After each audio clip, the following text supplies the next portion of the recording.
Hey everybody, for those who don't know, my name is John Hayes. I'm currently running this channel. The video you just clicked on is part 1 of a 13-week series called What Will Be Left.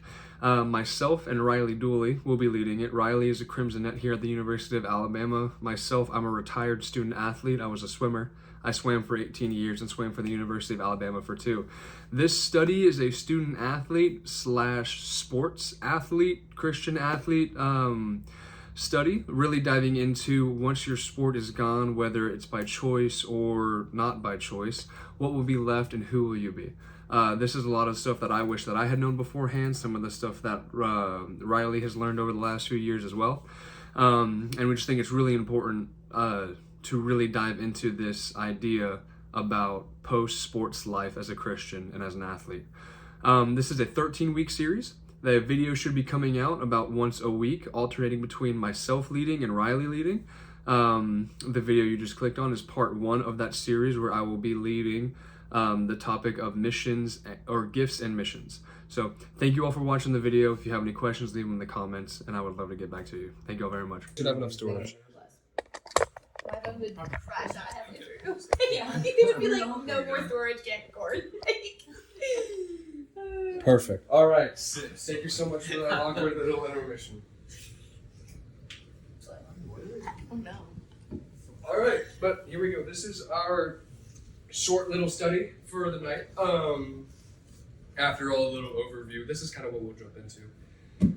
Oh, excuse me. Coming off of. I'm good. I'm coming off of being sick and everything. But this is what we'll jump into pretty much right after worship and prayer.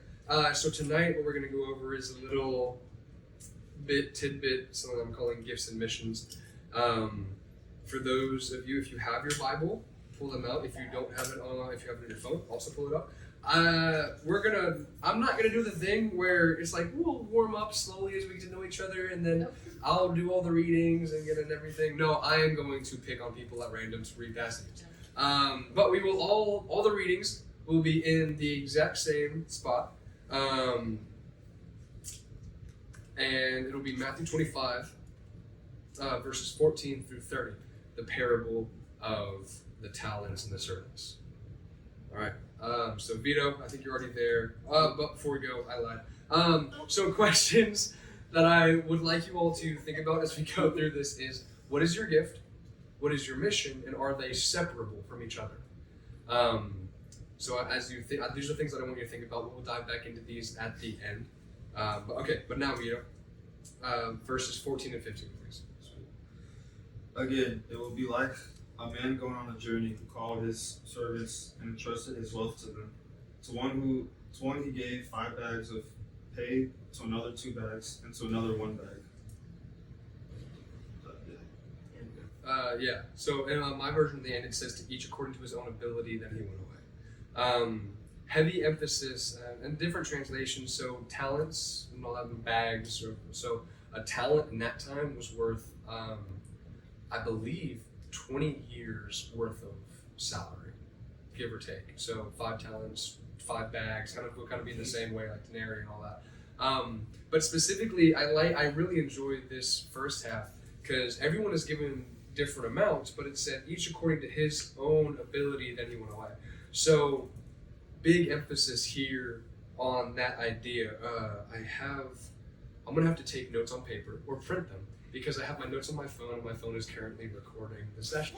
However, there are verses in Romans and Corinthians that I had written down that Paul writes about. Wait, do you want my phone? If you can sign into my No, I Google have the Documents. I have the document. You said, I have the You have one the you Word? sent to me. That's perfect. That's it. However, Paul writes about the different body functions of everybody.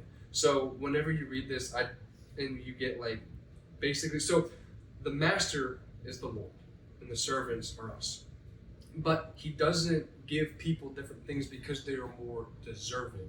He gives people different gifts because of their different abilities. For some of us, running, football, gymnastics, these are all. If it turns off, it's all threes. Okay, no, you're okay. So we have Romans 12, verses 4 through 6.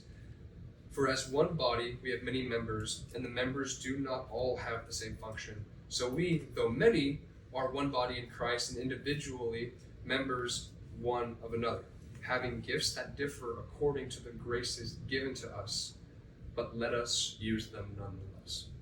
So that's that big focus there in that moment, is we are all different and the Lord has designed us differently for those reasons. So never look at somebody and think, oh, they have a different gift than me, like I'm gonna be jealous now. Jealousy is the killer.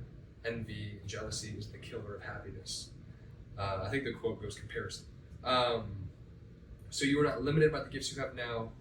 They may just not be what you have expected.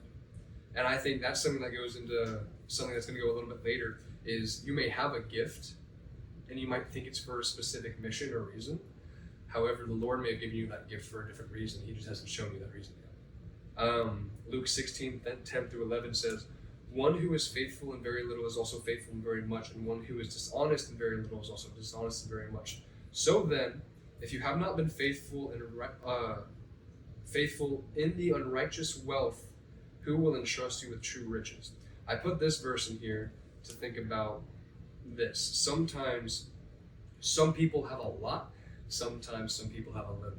One of the best ways that you could ever ask God for more is by doing good with what He's given you now. Because if you go off and say you're on the Super Bowl one day and you're like, this is great, I want so much more, but then you get on TV and you're like, you won't do this, I know you won't. But you go, I'm gonna blow all this Super Bowl money on drugs and hookers. Why in the world would the Lord give you more? You know, like now there might be in some situations where you end up getting more, but that doesn't mean what you're getting is from the Lord.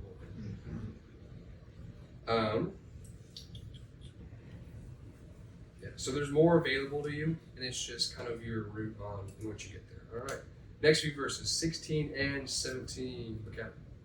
The man who had received 5 bags of gold went at once and put his money to work and gained 5 bags more.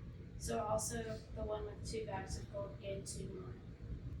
Yeah, so this, I wanted to segregate this one really quickly. So I've had a lot of fun as I've been studying these parables of looking into the original Greek manuscription texts. So at once, I have that part highlighted here, is the Greek word euthos, and that specifically means to go immediately or straightward. And then it compares the second servant as saying, so also he went. So basically saying, the first one went right away without hesitation. The second one also went according to the same situation. I think a way to kind of tie this into what you may think your gift is or your mission is once you kind of know what that is or where you are, don't move like hesitantly. Like you've been put in this situation, you've been put to affect these people, you've been put to reach that person or to spread that message. The Lord wouldn't have put you there to wait. He pulls us into situations of waiting, but if you are in a position of mission, then you're in that position to do something. People aren't going to just come to you because you look Christian without doing anything. You look Christian by doing Christian things and by following and trying to look more like Jesus. So at once, you need to be ethically moving in your mission that God has set up for you. If that makes sense. If not, ask questions. In the training, they specifically said this is supposed to be 30 and 70. That's going to be very different. 30 is an I'm talking 30% of the time. And it's open to discussion the other 70% of the time. That's not necessarily what tonight's going to look like, because this is overview, prep, and kind of, this is like an underlying idea of the whole 13 weeks of content. Yeah. But if you have a question, please ask. Yeah. Will I be able to answer it right away? I don't know. We'll get there when we get there, but I'm excited. It sounds like Lars would say. Yeah. Lars is our prayer group leader at Church of the Highlands. He's kind of rubbed up on me. He took me under his wing. I'm also living with him next semester, so that'll be very interesting. All right, next verses 18 through 20. Peyton, can you get those for me? Yeah. Really quick, what was it at the very beginning you wanted us to focus on? I think I missed it. The questions? Yes. Yeah. What is your gift? What is your mission? And are they separable? Huh? The slides are so good. I like my slides. I see why Lars likes these slides so much. Yeah, he really did provide Thank you. us. Yeah. Okay. All right, 18 and 20. But the man who had received 1 bag went off, dug a hole in the ground, and hid his master's money. After a long time, the master of those servants returned and settled accounts with them. The man who had received 5 bags of gold brought the other 5. Master, he said, you entrusted me with 5 bags of gold. See, I have gained 5 more. Alrighty. Chloe? Oh. Let's find all the family here. I know. I hate me. Hey, the next one isn't any shorter, so. His master said to him, well done, good and faithful servant. You have been faithful over a little, I will set you over much. Enter into the joy of your master. And he also who had the 2 talents came forward, saying, Master, you delivered to me 2 talents. Here I have made 2 talents. His master said to him, well done, good and faithful servant. You have been faithful over a little, I will set you over much. Enter into the joy of the master. Great. See? Amazing. It also doesn't help that I like reading ESV, which is kind of a much harder translation to read. At least it's not King James, because that was. Yeah. I want you to focus here heavily on the wording and how. Does anyone notice anything specific between the first or the second master or the second servant?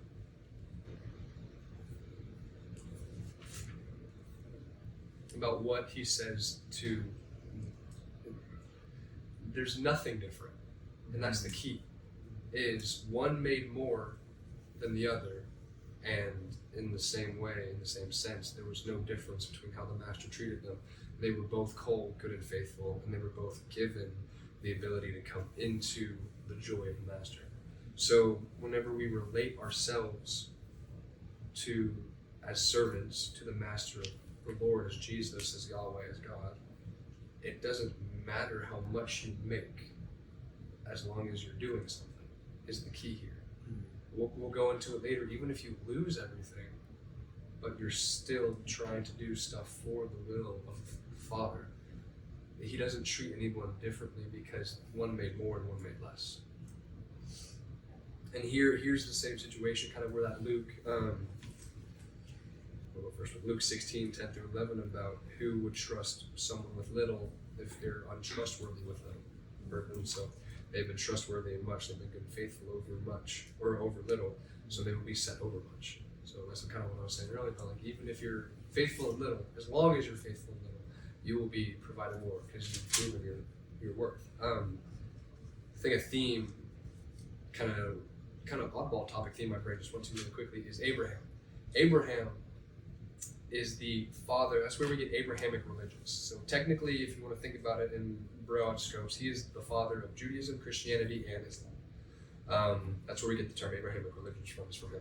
But he, in his 90s, I think he was 100 whenever he had Isaac, that was what he was promised to him. And then he was told to kill Isaac. But he was faithful in his mission of what God had sent him to do. And it was because of that he became, obviously he didn't sacrifice Isaac, Isaac stayed alive. But it was because he was willing to do what the Lord had asked him to do, that he, in this sense, became a good and faithful servant. Whenever looking at the way Jesus fulfilled Scripture and fulfilled the laws, it is because of Abraham's faith that they became the chosen people. But they were chosen people because of their faith, not because of what someone had done 2,000 years before them. And so that's really heavy emphasis on what you're faithful in little, you can become generations and people that outnumber the stars in the sky. You may not see, we're blessed by not seeing the bigger picture, because as humans, if we saw the bigger picture, we'd freak out. I couldn't imagine what if I had seen the bigger picture 4 years ago. I would have lost my mind with where I am now. But he gets us there over time. Abraham is technically our father. Technically, God is our father. But looking at the way that those scriptures had been written and the covenant had been written and the way that the covenant and the laws had been fulfilled, Abraham is our father through the covenant because of faith, not because of works. All right, John, you're up. All right.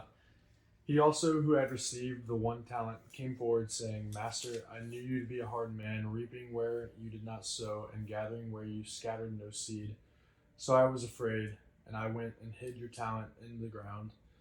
Here you have what is yours. But his master answered him, You wicked and slothful servant. You knew that I reap where I have not sown, and you gather where I have scattered no seed. So I highlighted here specifically the "so I was afraid." I actually think there's one more that goes along with this. So Pierce, if you could read 27 to 29 for me. I sure can. Well, then you should have put my money on deposit with the bankers, so that when I returned, I would have received it back with interest. So take the bag of gold from him. From him and give it to the one who has 10 bags. For whoever has will be given more, and they will have an abundance. Whoever does not have, even what they have will be taken from them. So a little bit weird wording, even in ESV and other translations too. Emphasis kind of focus here though is the "so I was afraid." I want to tie in the story of Jonah here. Jonah was a prophet in the Old Testament, minor prophet. I mean, his book in the Bible is maybe a page and a half long, very short. But he was sent by God to go to Nineveh, which was a country of just wicked people. I mean, and Jonah as a Hebrew hated the Ninevites. I don't know the full backstory, but they had beef basically, and it was bad beef, like bad. So he was like, no, actually, this is what I'm gonna do. I'm gonna go from Israel was here, kind of this area. I'm doing it mirrored. So okay, Israel was here. This is the Mediterranean Sea. Nineveh was up here. He went all the way down here to a place called like Tomash or something like that, I think. It begins with a T. And it was like, I'm going to sail in the Mediterranean Sea all the way to Spain because I don't like what you're telling me to do. And then I don't even think they get like half a mile off coast. God sends a storm, and then the crewmates throw Jonah off the boat, and then he gets swallowed by a fish for 3 days, and then gets thrown up on an ocean. But I say that because if you avoid your mission because you're afraid, God will kind of pull you back into it. There's a good analogy of kind of like God knocking at a door. He'll knock at the door of your heart if he's got something for you. If you don't answer, he'll move on, but he'll come back because nothing can stop his plan. His plan is set in motion. Not even Satan can stop it. And so he'll move on, but he will come back. He has work for you to do.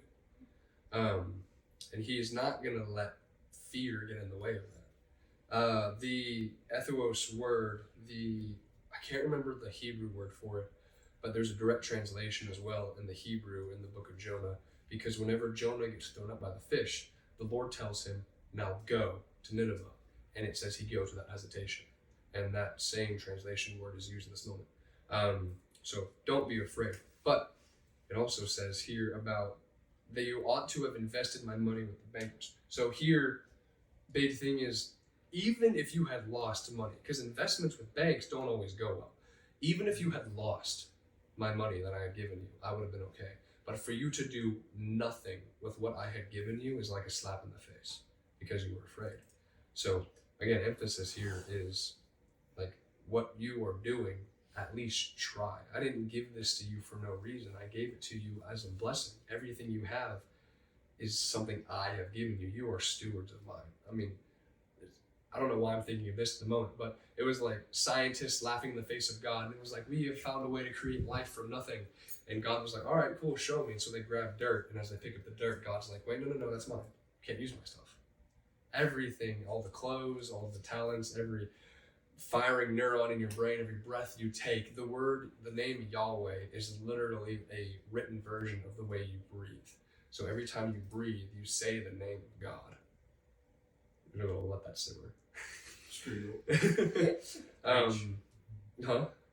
I said preach. Oh, but then also further down, it kind of says, so for to anyone who has more will be given, and he will have an abundance. That person who is doing the work of God is being provided for again and again and again. The person who had 10 now has 11 because the one who had 1 did nothing with them. But from he who has not, even what he does have will be taken away. I cut out a verse, probably should have kept it, but it says, and cast the worthless servant into the outer darkness in the place where there is weeping and gnashing of teeth. That's verse 30. And that's the last verse of the parable. And in this moment, Jesus is taking a spiritual parable and tying it into the spiritual realm of hell.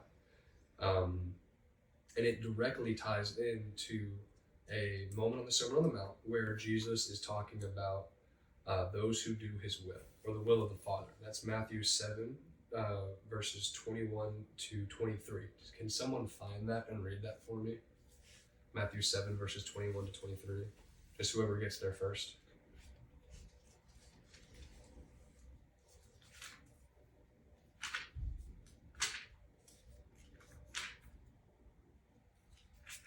Where was it said? Verses 21 to 23. Not everyone who says to me, Lord, Lord, will enter the kingdom of heaven, but only the one who does the will of my Father who is in heaven. Many will say to me on that day, Lord, Lord, did we not prosper in your name, and in your name drive out demons, and in your name perform many miracles? Then I will tell them plainly, I never knew you. Away from me, evildoers. So for a while, that was the verse that brought me kind of back into my faith, because I was like, oh, the Lord doesn't know who I am because I'm not trying, or I'm not doing it. But there's an earlier part in verse 21 where it says, only those who do the will of my Father.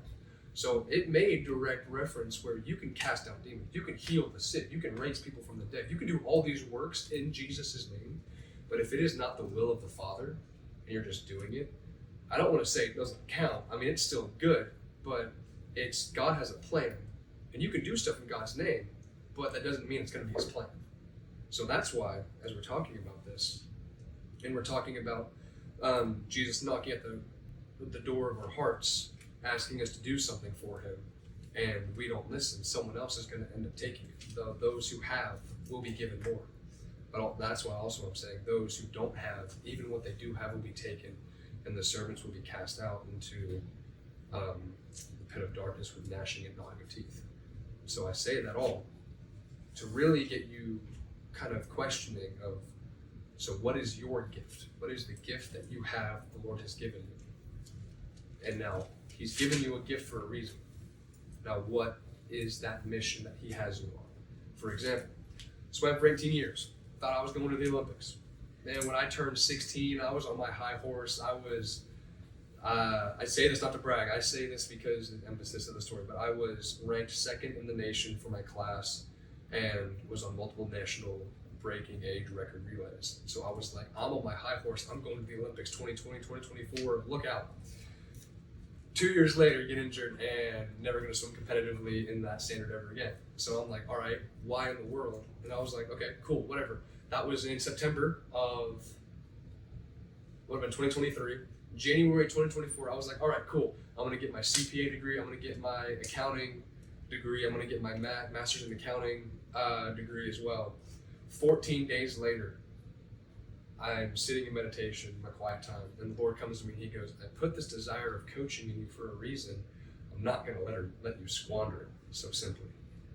And it made me realize, oh, I've been dressing up as a coach for Halloween since the 3rd grade.